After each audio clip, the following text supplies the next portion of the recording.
Security, walk this ape out of here immediately. What? You can't do this! Sir, you need to come with me. The manager didn't hesitate. One look at him, his clothes, his skin, the way he stood quietly near the front desk, and the decision was already made. "Call security," she said flatly. The man didn't argue, didn't raise his voice, didn't explain who he was. He simply nodded. Because in 10 minutes, everyone in that lobby would be unemployed. The hotel was beautiful, glass walls, polished marble floors, soft piano music floating through the air. 5 stars, luxury exclusive, the kind of place that advertised comfort, but quietly practiced exclusion. It was early evening when the man walked in. His name was Daniel Cole, mid-30s. Black, calm, well-groomed, wearing a simple dark jacket, jeans and clean sneakers. Nothing flashy, nothing loud, just normal.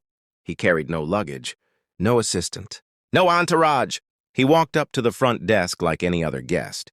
"Good evening," he said politely. "I'd like to check in." The receptionist looked up, then paused. Her smile faltered, just slightly.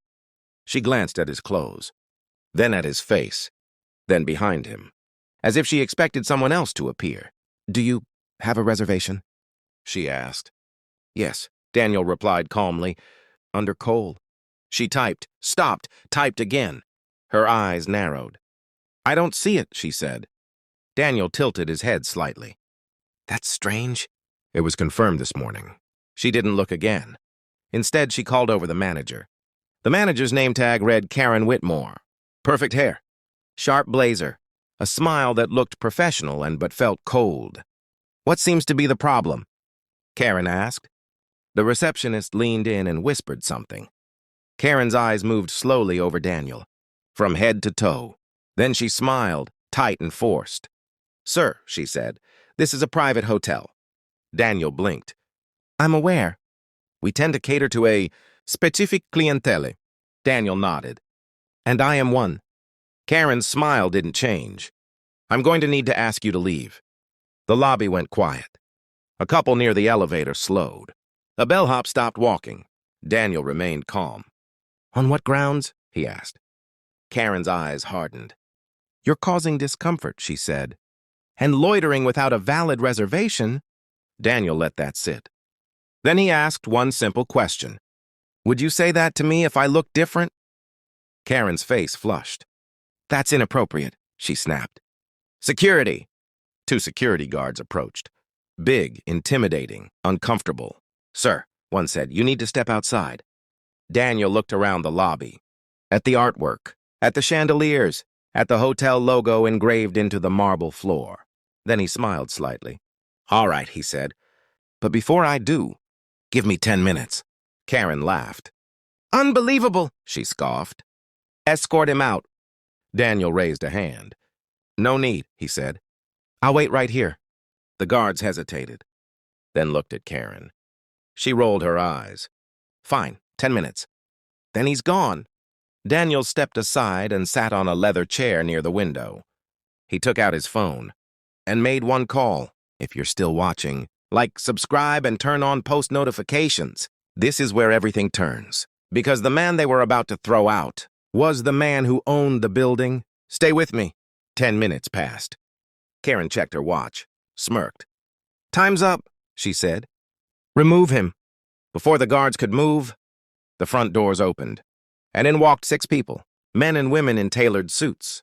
Serious expressions, confident steps. At the front of them, a man carrying a leather folder. He approached the front desk. "Good evening," he said. "I'm here for Daniel Cole."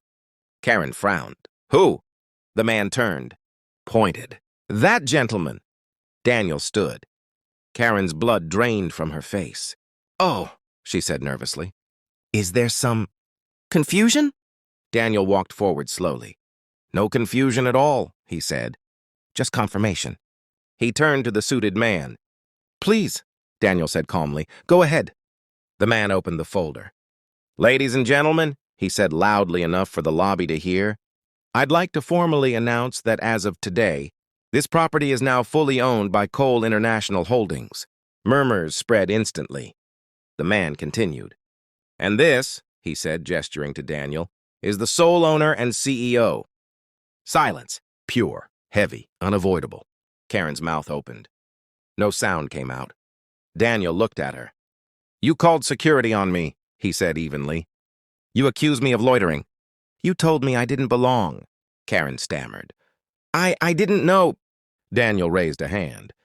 You didn't need to know, he said. That's the problem. Daniel turned to the suited man.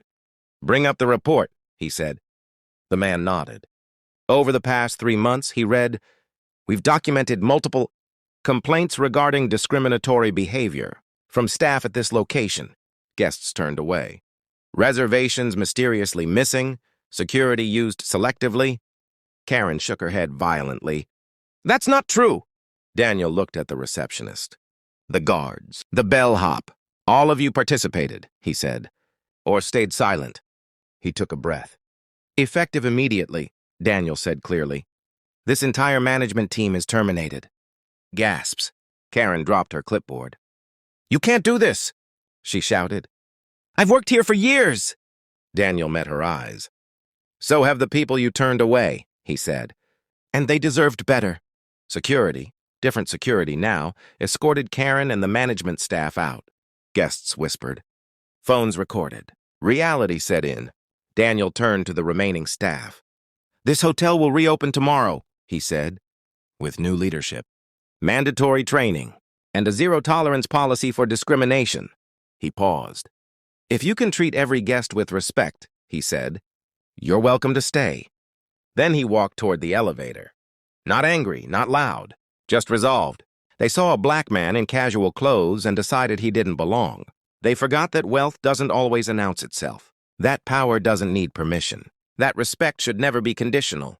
The manager called security on him. 10 minutes later, he fired the whole team. Because sometimes the most dangerous person in the room is the one you underestimate.